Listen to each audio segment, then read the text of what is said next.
আজ ২৬ মার্চ, বাংলাদেশের মহান স্বাধীনতা ও জাতীয় দিবস। ১৯৭১ সালের এই দিনে মুক্তি সংগ্রামে ঝাঁপিয়ে পড়েছিল মুক্তিগামী জনতা। দেশে নানা কর্মসূচির মাধ্যমে দিবসটি পালিত হচ্ছে।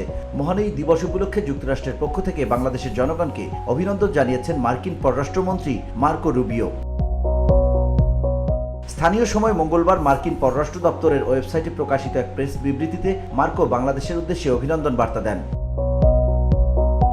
মার্কো রুবিও বলেন, ২৬ মার্চ স্বাধীনতা দিবস উদযাপনের জন্য আমি যুক্তরাষ্ট্রের পক্ষ থেকে বাংলাদেশের জনগণকে অভিনন্দন জানাচ্ছি। এই উদযাপন বাংলাদেশের ইতিহাসে এক গুরুত্বপূর্ণ মুহূর্তে এসেছে, যখন অন্তর্বর্তীকালীন সরকার জাতিকে নির্বাচনের জন্য প্রস্তুত করছে, যা বাংলাদেশের জনগণকে তাদের জাতিগতভাবে এগিয়ে যাওয়ার পথ বেছে নেওয়ার সুযোগ করে দেবে। বসুন্ধরা, উত্তরা, বনশ্রী, কুড়িল ও বাড্ডা সহ রাজধানীর বিভিন্ন স্থানে অভিজাত ও অত্যাধুনিক মানের ফ্ল্যাট কেনার এক নির্ভরযোগ্য প্রতিষ্ঠান প্লেজেন্ট প্রপার্টিজ লিমিটেড। তাই আপনার স্বপ্নের আবাসনের জন্য আজই যোগাযোগ করুন। Pleasant properties limited, where destiny matches eventually.